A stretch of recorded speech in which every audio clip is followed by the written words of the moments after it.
Hi, everyone. Today, I am so excited to have you join my conversation with Aaron Frimel, who works at Thermo Fisher Scientific on protein analytics. Today, we're going to talk about what his group does, why their work is so important at Thermo Fisher, and how they use the Prometheus Panta as their workhorse for protein characterization. So if you have questions during the talk, please feel free to drop them into the Q&A box. We'll get to as many as we can towards the end of the talk. So hello, Aaron, and thanks for joining me today. Hi, Stephanie. Thanks for having me. Awesome. So first off, I gave a really brief overview just now about your group, but let's start as simple as possible. If you had just one sentence to describe what your group does, what would you say? We're concerned with all things stability for large molecule biotherapeutics. Awesome. I love talking about therapeutic stability. So with that, let's go a little bit deeper. Can you tell us more about kind of where your group is structured within Thermo Fisher and what exactly you do? Yeah, we're in the pharma services group of Thermo Fisher. Previously, a company called Patheon that was acquired by Thermo Fisher. And our group is part of the development wing of the CDMO. So it's a group called Bioprocess Sciences. And within Bioprocess Sciences, we have three departments, one that develops the upstream process, one that develops the downstream process, and then the department that I belong to is called Analytical and Formulation Sciences. And this department designs the assays and drug substance formulations that eventually get transferred into the GMP space. So we handle all stability related studies on the development side, and that includes the drug substance formulation matrices for the drugs we manufacture. Awesome. So you mentioned the phrase large molecule biotherapeutics. Can you share with us exactly what classes of targets you're working on? I'm going to guess that monoclonal antibodies are a major area of focus, but are there any others you're looking at? Just I mean, yeah, I'd say we probably reflect the kind of what's out there in the industry, being a contract manufacturing organization. So MABs are definitely probably the biggest part of the business, but we also do bispecifics, FC fusions, enzymes, and other sort of engineered recombinant molecules. We don't limit ourselves too much in what type of molecules we'll take. So we are customer service, and we do try to reflect what is out there on the market. So we adapt to our environment pretty well in that respect. Yeah, I really like this idea of your work being like a customer service organization. So I definitely like to talk more about that collaboration piece a little bit later. But first, let's actually talk about the technical piece. So, what kind of stability attributes are you looking at with these large biomolecules? Sure. So I think that, there are sort of, bedrock principles that we need to kind of satisfy with each of these principles. And mainly that's having, active folded protein. We also want to limit the risk of unintended hyperpotency caused by soluble aggregates, as well as unintended immunogenicity caused by subvisible particles. So Panta is really great for this because the folded protein can be monitored by the intrinsic fluorescence features. Soluble aggregates can be monitored by DLS, and subvisible particles by the turbidity. So we use Panta for this high throughput screening, and we can kind of find a safe operating zone where these physical attributes are all satisfied. And then what we can then do is then take kind of this safe design space and design a targeted study using sort of more lower throughput release analytics, say something like MAM, which is multi-attribute method, uses mass spec, and you can actually detect amino acid changes on the protein. And that will take a little bit more time, but then we're able to devote, the time to the promising candidates. Yeah, I'd just like to point out for a second, the Prometheus Panta is our instrument at nanotemper. It does measure thermal unfolding for conformational stability profiling. It does that in parallel while collecting colloidal stability information. There is a video below from my colleague Nathan. He does a really good job explaining the full capabilities of the instrument. So if you want to learn more, you can check that out. Okay, so I did my little digression, and I'd like to kind of move into the second part of my question there, which you just hinted at. But what exact strategies do you use to efficiently characterize like this big diverse range of targets that you've got in your group? Yeah, so in developing liquid formulations for a wide range of molecule types, it really helps the scalability of our processes if we can have a single platform that can do sort of these cornerstone features that we look for, and really only venture into the customization aspect when a project calls for it. To that end, we rely on using the Panta for the high throughput screening, and we combine that sort of heavy lifting screening strategy with proprietary designs that allow us to maximize the amount of information we can glean from a screen. So Panta does help us minimize time, material requirements, as well as instrument time. And then that kind of gives us a huge set of data that really informs the next stage of development. Awesome. So beyond the general efficiency of operation and the scalability, I know like working with a wide variety of target classes would mean that the properties you see in some therapeutics may not be like directly translatable to the next batch, especially if you're using different target types. Like I know in my own experience, monoclonal antibodies have very different thermal stability profiles than like a metabolic kinase. So basically, how do you make those discrepancies work when you're seeing this huge diversity of targets? Yeah, so we do have to adapt the way that we screen occasionally when we do see that those differences. And what we really find is that we're able to get a lot more mileage out of using a broad design space and really focus on kind of finding a diversity of formulation conditions with maybe a narrower set of analytical tools. And again, the folded, non-aggregated is going to be, a cornerstone to every formulation project. So really finding kind of where this edge of failure is on these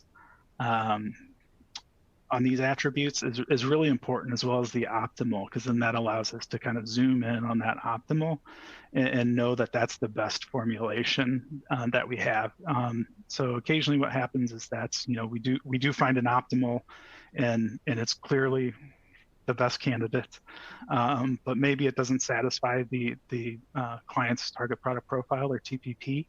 And in that case, it becomes a very easy decision that the TPP may not be appropriate for the level of inherent stability for this protein. That's discouraging, but it's a lot better to know that that's the case than to continue spending time looking for a needle in the haystack. Yeah, and to speak to your point a little earlier on, that is definitely something I hear from other customers as well, is that early on, like when you're doing these broad screens, it's almost more about figuring out what's bad than it really is necessarily finding out like what is that perfect optimal candidate in the end. Right. Yeah. So you can prioritize the things that are most important, the stability up front, and find that safe space where those highest priority items are satisfied first, and then only devote the resources to that narrow range. So that really allows us to kind of cut down on the timeline. I've never had a customer come and say that they weren't in a rush.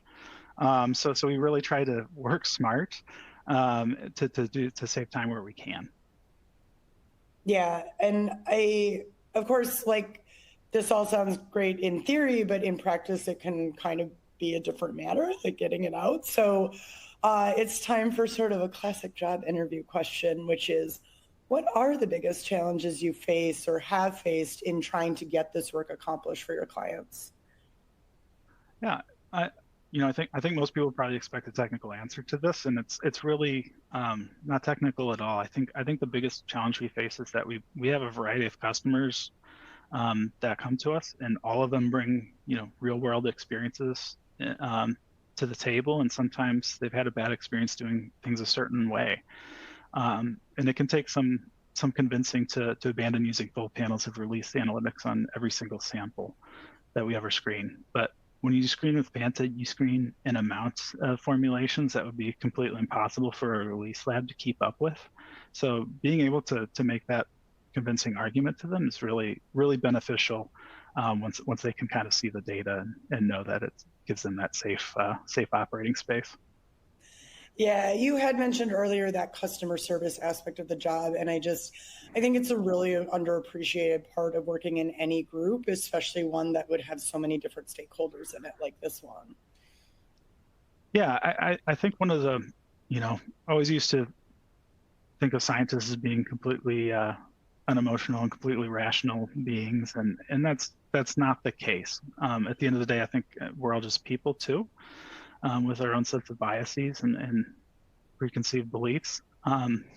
Earlier, I was kind of saying that the analytical strategy combined with a well thought out design was what goes into a successful study, but really there's also kind of this human element as well. And in order to get there, we kind of have to cultivate a certain amount of trust with our clients to work that human element. So we can show them data all day to try to convince them, but really I think the thing that I found is most valuable is demonstrating that their success is how we experience success here as well. So seeing their project progress on to later phases and commercialization is really in Thermo Fisher's best interest as well. Yeah, I mean, absolutely, balancing all these different personalities and opinions can be a huge challenge to face for anyone in basically any role that has any part in decision making like this. So I do want to step back to the technical piece a little bit. So you've spoken about the different types of molecules you study, and I just want a little bit more detail. Are you selecting or triaging candidate molecules? Are you looking at formulations? Like, what exactly does the work entail there? Yeah, so we don't screen multiple candidate molecules. That's usually something we leave for the discovery sciences, kind of before they make it to where we're at. So we're strictly focused on manufacturing, and we take the single identified candidate molecule and we screen about 96 formulations to identify the best candidate formulation to move forward either for early or late phase development. Right. So if you're starting with 96, then how many are you trying to get down to get back to your clients with? Yeah, so we try to narrow it down to a manageable amount of candidate formulations to focus, the narrow release panel of analytics on. 5 or less is really kind of where we find a sweet spot of, both, safety and speed as far as delivering something that will satisfy the client's needs. A lot of times it's actually easier to get it down to one or two. So the Prometheus is good enough. It has enough precision and accuracy, and it can stratify those 96 formulations pretty well to give us confidence in our design going forward. Yeah, that makes me think of so many questions. So kind of a two-parter. Do the candidates that you get, do they ever need additional optimizations such as this like formulation piece? Like, would you ever go back? And then with this process that you have in place, kind of how do you determine whether that might be necessary? And then how would you make that recommendation to your collaborators? Yeah, so we do occasionally, target product profiles do change over the course of a project. And so when they do change, we will have to do some additional optimization. And that's, we can really kind of go back on that design and use that to make an intelligent design to make a change to the drug, whether it's route of administration or concentration to meet dosing needs. We can really refer back to that data for that purpose. But if the target product profile is not changing, it's I'd say very extremely rare that we would have to do additional optimization. One of the great things about the screening 96 formulations isn't that it's like 96 chances for success. It's that if you're actually designing your design space well enough, you can actually infer, between the formulations and extend out. So, and extrapolate beyond the design space. So, ideally, what would go into a design like this that would allow you to infer between and outside of the design spaces that you're screening every type of excipient candidate at a couple of levels and a couple types of each excipient candidate. And at the end of that screen, you can confidently say whether or not, it's worth exploring more, or whether you saw hints of something maybe a little bit outside the design space that could be explored further.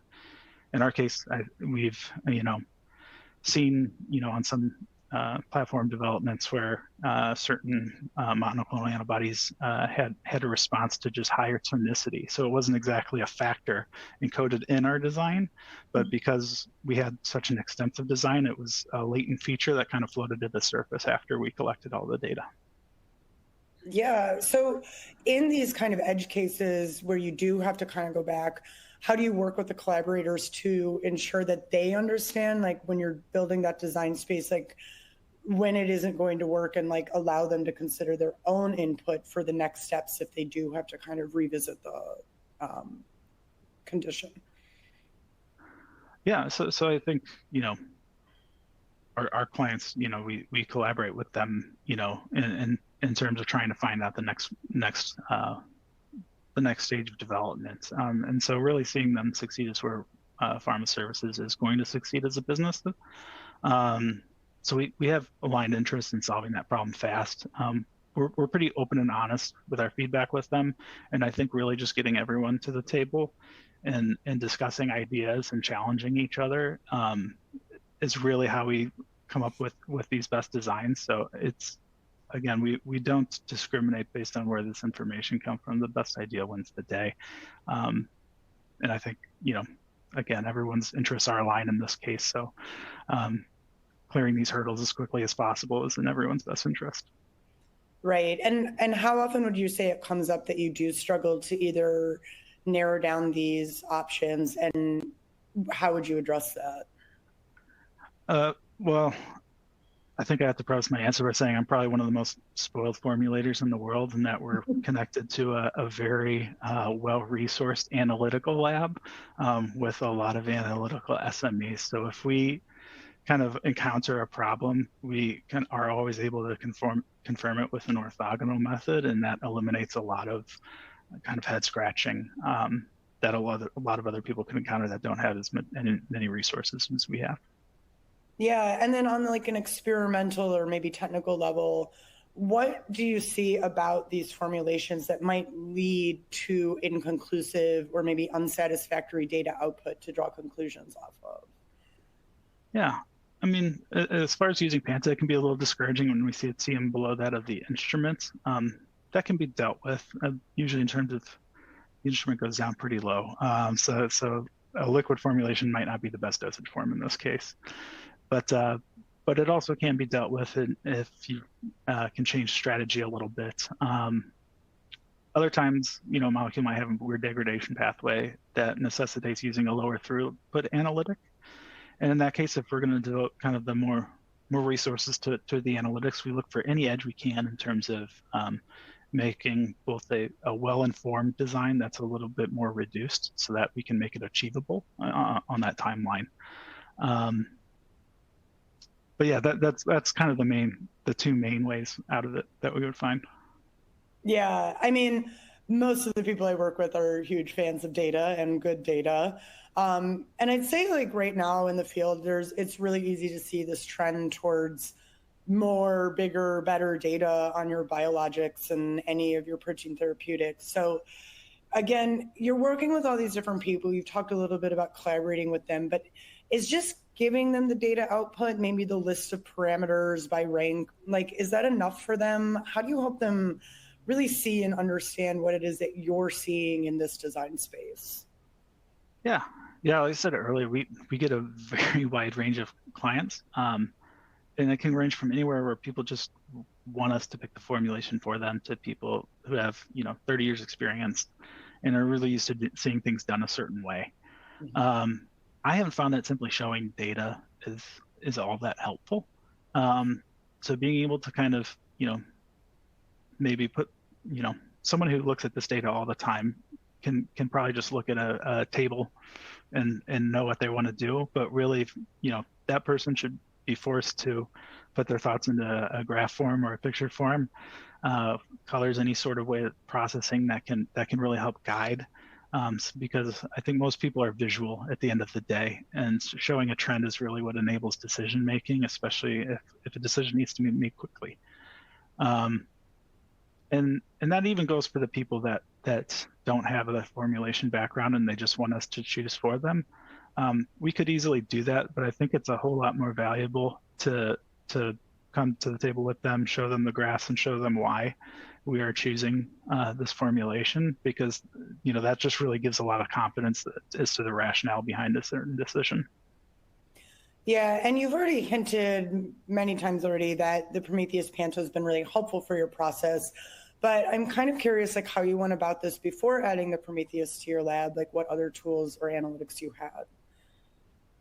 Yeah, so we again we grew out of of an analytical lab, so we used a lot of traditional release panel analytics, and we were using smaller design spaces to make these more achievable on similar timelines.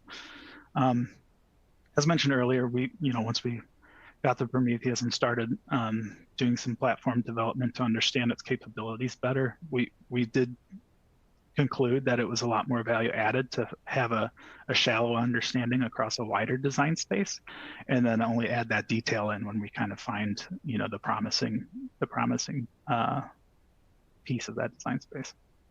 Yeah, I think that's something that I definitely hear, is that just having more wider information lets you kind of actually make more cutoff decisions in some ways than having a super deep understanding on just kind of one piece of the puzzle. So what factors did make you turn to the Prometheus Panta to use as the profiling tool of choice? Yeah, so I'd say throughput, the robustness of it, and the data resolution. It also is really nice, because we do get a range of early and late phase clients, and so material availability is always a concern, especially with these early phase clients. So that low material, I think it's like 10 microliters per capillary. That's really nice. Another thing that we really like is we've recently hired some people into the group and sort of taking them to train them on the Prometheus. It's very easy because we can kind of go there and within an hour have a run set up and going. And by the afternoon they're kind of inundated with a lot of data. And it kind of takes having to worry about the analytic out of it. And they can really focus on, how does this data translate to my design without really having to think about, what did I do to my analytic to influence the way it's reporting back to me. Yeah, I always love hearing if people like you who are finding success with our tools. So that's always wonderful to hear. So I do want to zoom out a little bit and kind of talk about the future and the direction that things are heading in the market, maybe a little bit. So whether this is just about characterization, making selection, more specific formulations, I'd say right now, I think it's hard to ignore the buzzes all around AI, or very specifically around machine learning models for predictions. So have you personally done any work looking into how this can help with your own work at Thermo Fisher? Yeah, I think AI has shown a lot of promise, and I think very recently it's kind of become more democratized and accessible for people. And I think there's guys like Jeremy Howard at the Fast AI project that are doing a lot to make this all more accessible. We found, some good luck with particularly tree-based learners. They're great at working with tabular data as well as smaller data sets. And most machine learning algorithms, I think I referenced this earlier, where I said we like to have maybe a shallower understanding across a broader range of formulations. So we would test more formulations, but maybe not have as many analytical results. And actually, machine learning algorithms are function the same way. They do a lot better with more sampling events rather than having deep dimensionality to the data. So I think tools like Panta, where the kind of lowers the bar to get a lot of data in terms of touch time, I think those are going to really play well together in the future. Yeah, and so along those lines, do you see any maybe evolution in these triage or selection processes over the next few years? Yeah, so I could see tree-based learning becoming a bigger part of formulation development, similar to how DOE is currently used. But I think in terms of machine learning, I think it'll play a biggest role in sort of in silico modeling as part of the discovery process. The real hard part is for that big data collection, is getting big data that is standardized across molecules and say all the same analytic or all the same stress condition. I think someone will eventually do it. Some big company will be able to pull it off, but that's always kind of the challenge, I think, as far as trying to accumulate big data across multiple molecules to generalize well. Yeah, and when it does come to kind of supplying the information these models need, are there any critical quality attributes you see as being kind of overlooked or underappreciated to feed into these models?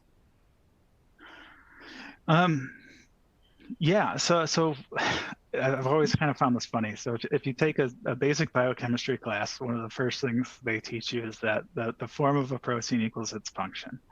And if you look at a release panel of analytics, there's nothing that measures conformational in it. Usually that's only done in characterization. People use circular dichroism or FTIR, but it's not a part of a release specification typically.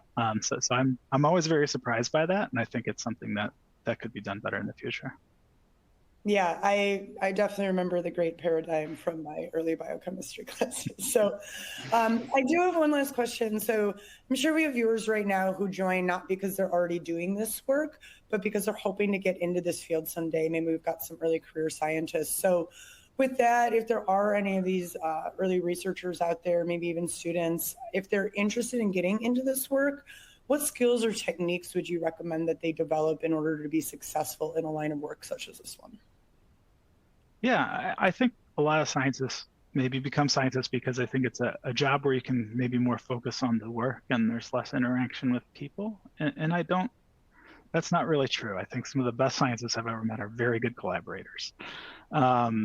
So the great part is that when you are a scientist is that you get to work with people who will also share your curiosity. And I think it's important to share that back with them. My old advisor used to, her bit of career advice to everyone is that, everyone you work with wants to know that you can play well in the sandbox. It's no fun having a coworker who you have to look over your shoulder when you're around. And then there's also another piece of advice that I kind of never took as seriously, and that's be fun at lunch. It sounded kind of frivolous when it was given to me, but I think people like to say work and home are separate, and that can be true, but you still spend a lot of your waking hours at work, and it's really nice just to have a coworker who you just enjoy being around. I think that's very true. I see it myself in my own work, and I've definitely found that being able to communicate and relate to and just kind of be friends with, in some ways, all types of people with like all this variety of interest, it's really critical for career progression. So yeah. Well, with that, I do want to thank you for your time. We're pretty close to the half hour, but we do have quite a lot of questions. We're going to get to as many as we can. We might skip a few because we will not be revealing any company secrets today. But we are happy to address some of the practical aspects around this work or the other considerations we may not have discussed. So with that, I'm going to readjust a little bit so that I can do the questions. All right. Like I said, we do have a lot, and we'll run a little bit over, so apologies if anybody wanted to get off at the half hour. But also, if you have ongoing questions, we may be able to put in touch afterwards with some responses personally. So we'll do our best. Apologies in advance if you really wanted your question answered and we don't get to it. So let's start with, sorry. All right. So during the course of our conversation, you mentioned TM a lot, but are there any other kind of specific parameters you like to collect on? Yeah. So yeah, we look at the TM. TM's kind of a hard one. So you can artificially influence it a little bit. So if you wanted to go to a high pH and throw a lot of carbohydrate in there, you could artificially inflate it. So we use TM kind of as a thing to be aware of for benchmarking, but we don't necessarily rank things that way. So we really like to use the cumulant radius onset as far as I think a lot of people will use TM, or we would kind of look at cumulant radius onset as being a little bit more informative long term. The other really cool thing that the Panta does that I don't see a heck of a lot of people doing is actually the isothermal holds. Those can be extremely informative as well. We can, you can put, figure out the TM of your molecule or the T onset, and then back it off, say, a few degrees, and then just hold all of the formulations at that temperature for a while. And that can really be helpful in ranking formulations as well. Yeah. Lots of modes in the Panta to work with. Yeah. All right. How many projects are you working on in parallel? As far as projects, it really depends on kind of how much we, have contracted work with clients. So it can be really kind of based on the environment out there. We do have a large number going right now. I think I counted the amount of studies we have going right now, and it's almost 60. So we're working on a lot at a time, and we're running all of those in parallel. And that's all managed by the Analytical Formulation Sciences group. Yeah, and maybe a follow-up on that. Like, if you're given a project, I mean, I'm sure it varies a little bit based on what information you need to give back to your clients, but how long would it take you to kind of go from start to finish on a project, like receiving the samples or whatever from them and then coming back to them with the data that they need? Oh, yes. So we have a wide range of different studies we do. So it all depends. Some are, a year-long incubation, or, so in that case, it can take a while. If we're just talking about strictly like a formulation development, we can usually do the Panta screening in about 4 weeks. Awesome. Yeah. Right. Again, we have a lot of questions, so many apologies to those who we won't have time to get to. Is there a minimum cutoff melting temperature you look for? And if I can maybe add sort of a secondary question, because I get this a lot from users, which is, a melting temperature, they're often quite high. They're in the 60s or 70s. I mean, especially when I'm thinking like monoclonal antibodies. So that's obviously way higher than you would ever be working with, like in real life. You're not going to just stick your protein in a sauna or something like that. So like, I always talk about it from the triage and kind of selection perspective, but also just like, is there any like red flag? But then also like, how do you think about it? You did talk just now a little bit about what TM really means for you, but just if maybe you could expand on that a little bit. Yeah. And again, it's kind of, it can mean different things for different molecules. So if I see a monoclonal antibody with a TM in the 40s, that's pretty low for that class of molecules. Again, we can generalize monoclonal antibodies pretty easily. So seeing something like that would alert us that there's probably something going on here that we need to be looking at a little bit closer. So we really kind of use it as a warning tool to kind of when we need to maybe slow down and be a little bit more deliberate and understand what's going on here. But I'd say there's probably not necessarily a minimum that would just result in something being, completely undevelopable. Okay. Yeah. Here's kind of a short one, which is how many people are in your group? Yeah. So in the Analytical and Formulation Sciences group, we're about 50 people. And then as far as, doing the formulation development, there's about 5. Awesome. We've got kind of a long one here. I don't want to push it to the screen because there's a lot of different parts to it, and I feel like it's a lot to parse. But I'm kind of going to do like a really summary version of it, which is DOE, so design of experiment. Can you talk on kind of like your approach to DOE a little bit without getting too much into anything you don't want to reveal proprietary? Sure. I mean, DOE is a pretty broad topic. We definitely use it. Certainly for robustness studies, it can be very helpful. I think when we're kind of going into something broad with maybe a molecule that we can't generalize as well, we might rely a little bit on screening and chunked phase designs to kind of find, optimize one attribute at a time, and then we kind of find our operating space, and then we can kind of apply DOE to make sure that we're robust. But yeah, so I think our application of DOE is very much driven by the question, maybe more so than the answer. Yeah. Let's see. I do have a question. I'll push this to screen. Can you talk a little bit more about some of the other orthogonal methods you use? I know we kind of touched on that with your full analytical lab. Like, what are some other things you have available? Yeah, so we have again we have a fully resourced analytical lab, so CESDS, image capillary electrophoresis for charge heterogeneity, subvisible particles. So yeah, conformational chemical colloidal stability.